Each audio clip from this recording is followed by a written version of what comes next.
Welcome, everybody. We'll get started in a few minutes, minute or so.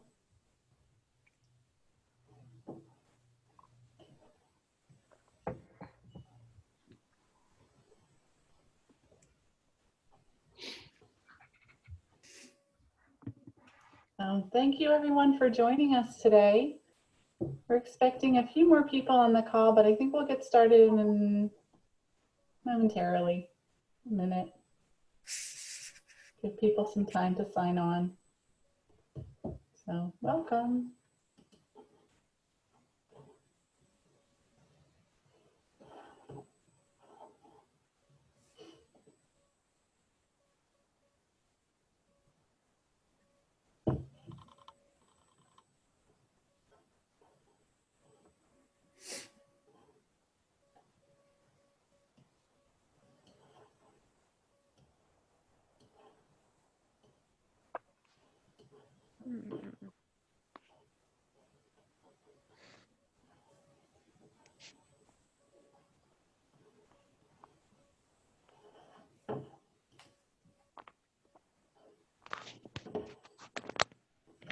All right, well, good afternoon, everyone, and welcome to our Self-Care for Helping Professionals Zoom call. I'm Anna Kennedy, Executive Director at LOHF, and we work to improve children's mental health here in Lancaster County. So our intention with these calls is to provide a space to learn and connect with each other as helping professionals during this COVID-19 pandemic.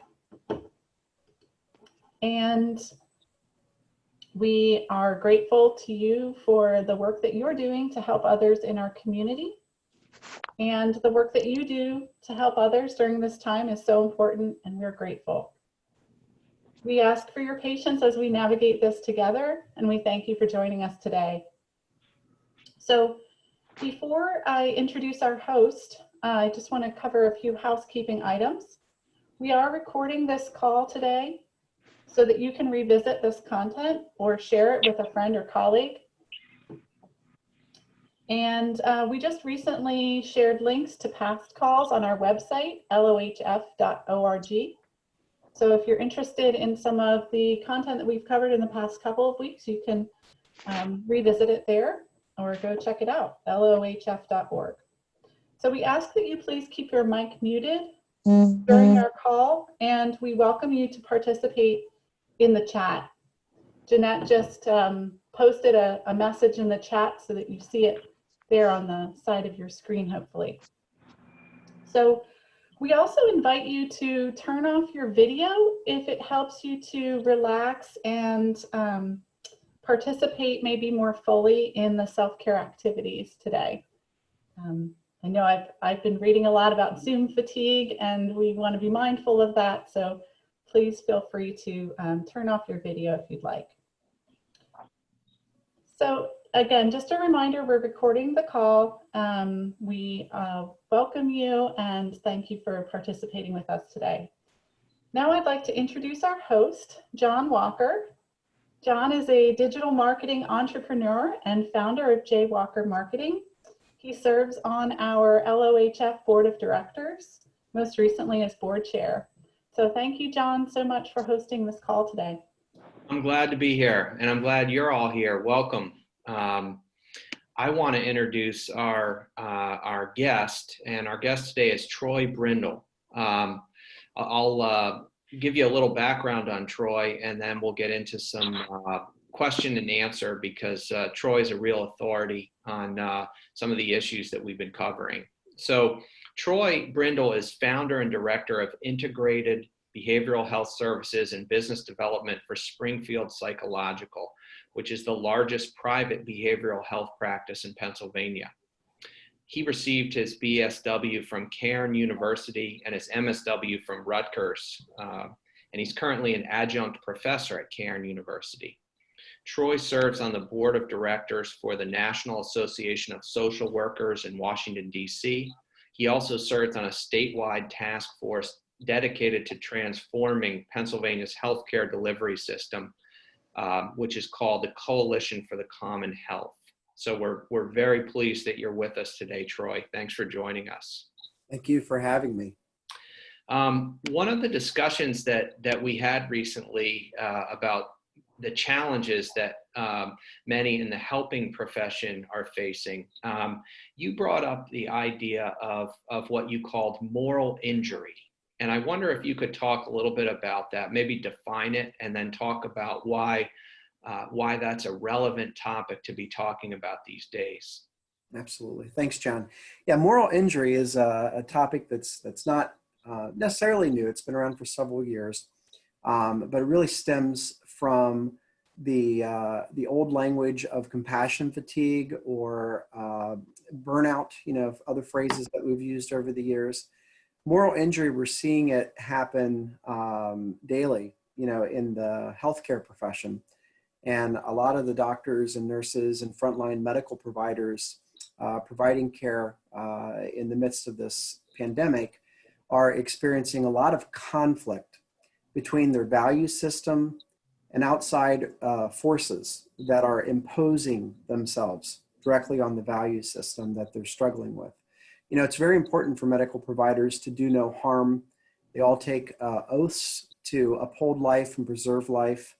And with resource scarcity, the lack of resources, the lack of PPE, the hospital systems balancing administrative needs, the financial issues, which is also kind of pushing against patient care initiatives, it's all creating a lot of value conflict for providers. And they're in direct conflict with their own value system, their own morals, their own codes, and it's putting them at risk for what is referred to as moral injury, the internal space that a person finds himself between the need to do the right thing and not having enough resources or the capacity to do the right thing. Wow. Okay. So you've touched on a really critical point, the need to do the right thing and not having the resources to do the right thing. And I can imagine that in medical professions, when you say resources, you might be referring to actual physical resources. I mean, you could be talking about respirators, but in the helping professions, you might also be talking about sort of emotional resources, energy, compassion. And I wonder if you could talk a little bit about that. Absolutely. I mean, I think all professionals, essential staff, employees, this is very much applicable to teachers. It's applicable to therapists, psychiatrists, those in the helping profession. My wife is a 6th grade teacher. She's been teaching for about 20 years. And I watched her and her entire school, as many have been forced to do, struggle to get up and running to provide education services to students, and feeling frustrated, feeling inequipped, feeling a lack of ability to do a good job. And that also creates degrees of moral injury. Not all of these moral injuries have to necessarily deal with life and death. They can just they can deal more with experiences that people are going through, the belief that they don't have what they need in order to effectively serve the population, or they are hearing the weight that people are carrying right now in their lives, loss of income, people who are afraid, the uncertainty, the isolation that is caused by social distancing, escalating depression. And, they're worried for their clients. They're worried that they might miss something. I think Anna said and mentioned Zoom fatigue, which I've been reading a lot about Zoom fatigue and just the emotional drain that puts on somebody at the end of the day.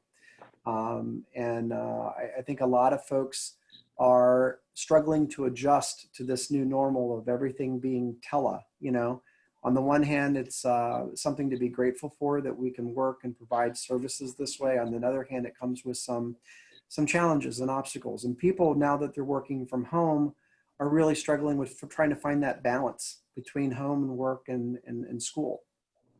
So you mentioned Zoom fatigue, which could almost be the punchline of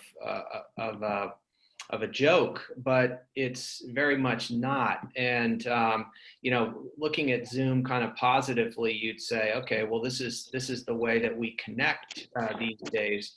But you and I have also talked about the fact that in many ways, Zoom is kind of a poor substitute for being there in person with someone. And I wonder if you could talk a little about that. Yeah, I think we're all adjusting to life on the other side of the screen and trying to do the things that we're trained to do. Teachers are trained to interact with students in their classroom. Now, classroom is through the other side of a portal.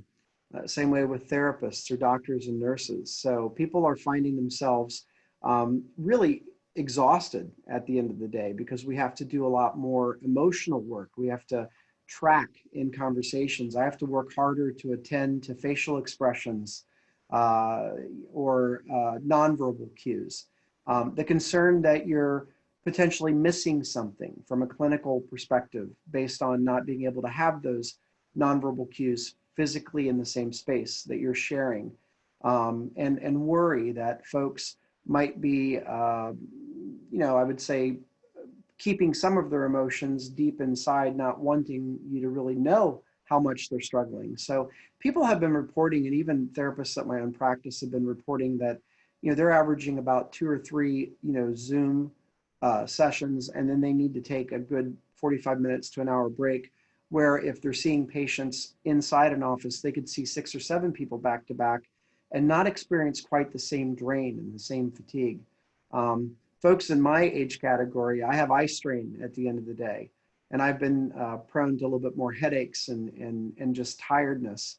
And then, this is the way that we're not only working, but it's also the way that we're socially connecting to other people. So we're getting a lot of screen time, whether we like it or not. So I think it's important to be mindful about how to protect it. And I really love, and at the beginning of this, you're giving people the option to go dark, so that they don't have to at least be Zoom fatigued in this type of a setting. So we're entering our third month, or maybe we've entered it. We're probably well into our third month of some form of disrupted personal life, disrupted professional life, quarantine, and 3 months is long enough to either drive us crazy or force us to adapt, or maybe both. And I wonder if what you're seeing in terms of sort of the balance between that, especially as we're forced to use new tools and adapt to technology. Yeah, well, definitely we're seeing people start to kind of embrace this new norm, and adaptability is a byproduct of just doing this over and over and over again. So I think we're finding that on the therapy side, patients now who were sort of iffy about telehealth really like it. They like the convenience of it. They like the accessibility of it. They like the ability to kind of portal in from the comfort of their own home. They don't have to worry about going out, getting unnecessary exposure, or having unnecessary risk. We're finding that on the medical side too, is that telemedicine visits are up something crazy. I think it was in one report up 300% in the last month. So people are taking advantage of these platforms to connect. I don't know if Zoom fatigue necessarily is going to apply to the same as to the patients receiving it or those receiving it, because they're just jumping on for a 45-minute or a 50-minute session and jumping off, where clinicians, doctors, nurses, teachers, they're definitely experiencing it because they're going back to back to back. We see next to no-shows. Folks are not only keeping appointments, but they're wanting to set up more frequency in appointments. There were people that I was seeing maybe once a month for anxiety because they were doing well. This put them a little bit on emotional tilt, and now they've asked to come into a telesession weekly for a while, just based on COVID and dealing with some of these outside forces that have impacted them. So before I ask you the next question, let me put a question out to the group, our 21 participants here. Let me ask your opinion of Zoom. So you may be using Google Hangouts, I guess Google Meetings, they're calling it now, or Zoom or some flavor of that. And I wonder if you could just share a couple of comments about likes, dislikes, your views on whether we're all going to adjust to this and keep at it or not. So be interested in the group sharing any of its views on this. And while people are doing that, Troy, let me ask you about the term compassion fatigue, which is something that I'm hearing a lot about. I want to hear your view on that. Yeah, compassion fatigue is really the the rubber meeting the road as far as my own emotional state, my own emotional wellness being affected for taking care of others and trying to take care of others. We're seeing, obviously escalations in compassion fatigues. People are experiencing concern for not only their own families and loved ones, but for clients they serve. Teachers are worried about some of the students that they're working with or family situations.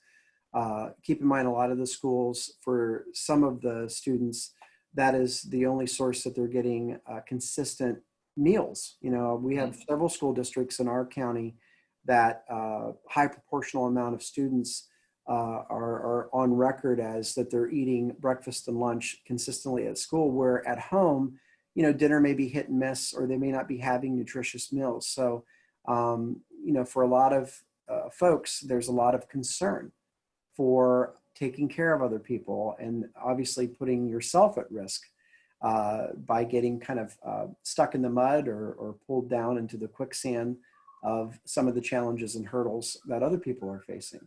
Mm-hmm. Okay. Yeah. Yeah.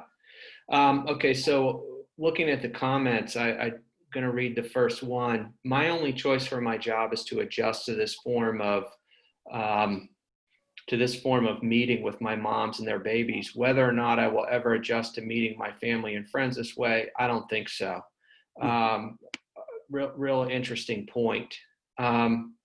Another says, I like not having my typical 25-minute commute and freedom to take care of personal tasks between clients over my lunch break.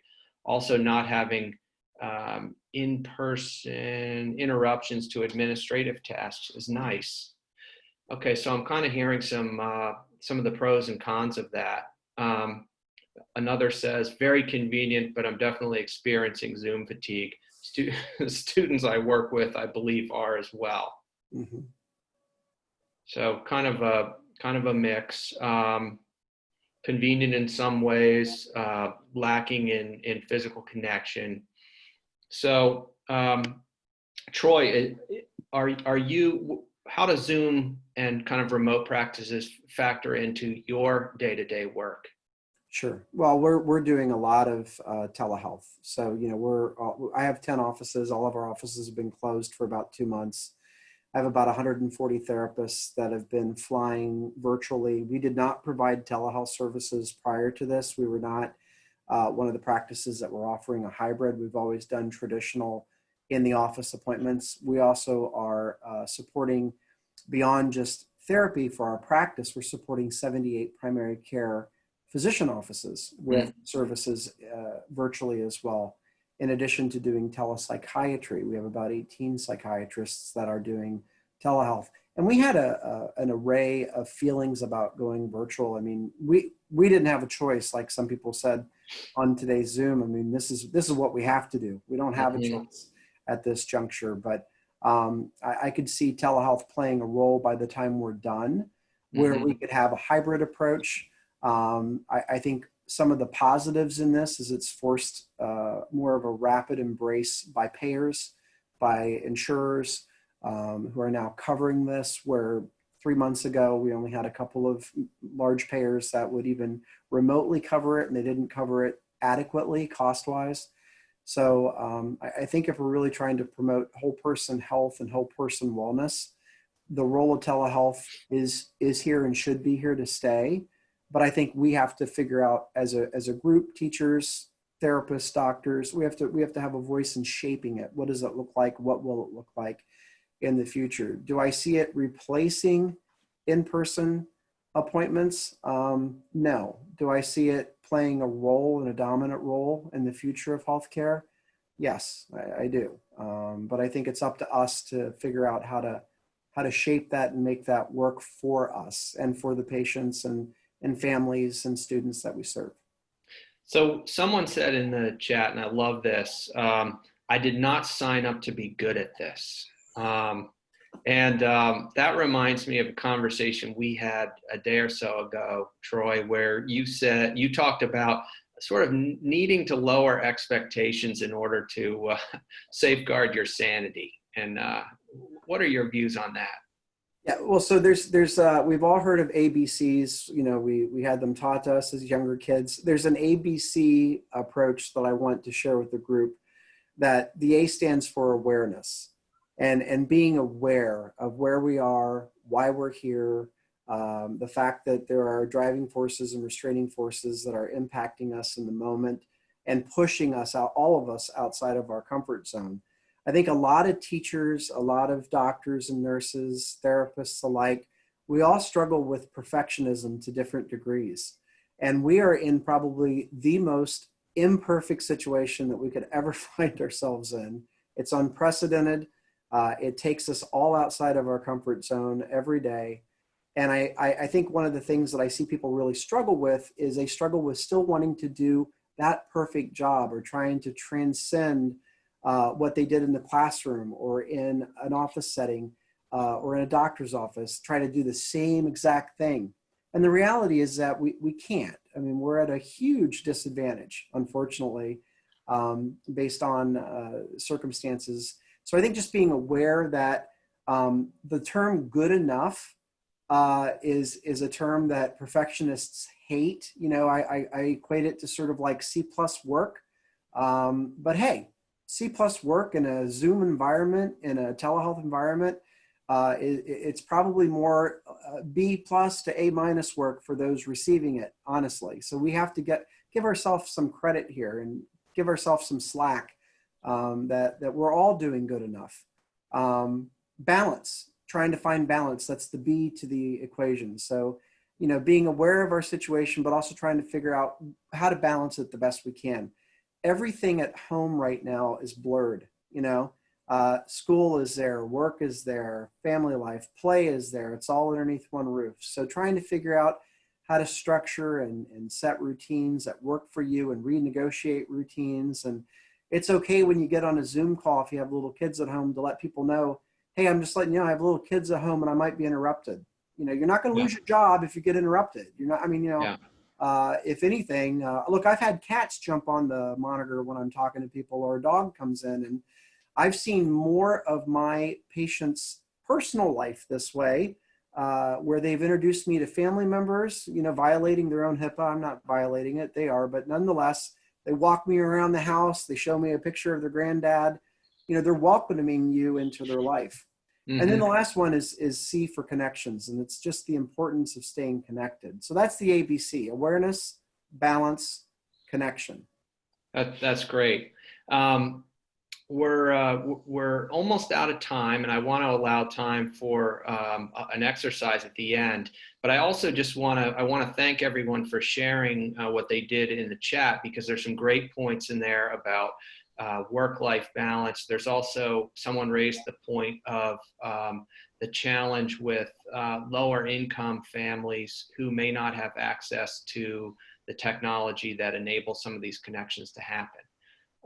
So Troy, let me kind of leave it with your point about, you know, these are emerging practices. Technology may be enabling this kind of hybrid approach to take place, but it's going to be up to people like those on this call to refine it and figure out the best way to use it. Absolutely. I want to thank you very much for being with us and sharing your wisdom today. It's been great. And now I guess I'll turn it over to either you or Anna for the exercise at the end. I'm going to turn it over to you, Anna. All right, okay. I'm going to share my screen, and then Troy, if you want to maybe tee this up or talk a little bit about what we're going to watch. We're going to watch a quick 3-minute exercise on progressive muscle relaxation. I understand that a lot of the attendees of this group have had exposure to mindfulness, or they've had exposure to visualization, guided imagery, breathing, and relaxation strategies. So just wanted to throw in another option for people to do some self-care and to tune in. Relaxation, progressive muscle relaxation is easy to do. You can do it in a couple of minutes. We're going to let one of the experts here show us, and we'll just follow along at home. And I will share with everyone that we'll put the link to this in our follow-up email that you'll receive after today's call. So I hope you'll practice along with us right now. Thanks. All right. Back to you, Troy. Well, I just wanted to thank everybody for coming today, and it was a pleasure to connect with the group. And it's important to take care of yourself. So make sure that you're setting aside time to tune into physical self-care, taking care of yourself through nutrition and exercise and diet, and emotional self-care to make sure that you're getting outside and that you're connecting with people, and also spiritual self-care, that you're tuning into things that are important to you and looking beyond you to find some peace and happiness in the moment. Thanks. Thank you very much, Troy. Thank you. So for everyone on the call, we want to let you know that next Monday is Memorial Day, so we are going to be taking a break from these calls, and we'll resume on Monday, June 1st. And our guest is going to be Elizabeth O'Hara, LCSW at Move Forward Counseling, and she'll be sharing mindfulness and stress reduction techniques. So thanks again for everyone for joining us today, and we hope to see you again on June 1st. Thank you again, Troy and John and everyone. Thank Have a you great all. week. Take care. Bye-bye. Bye-bye.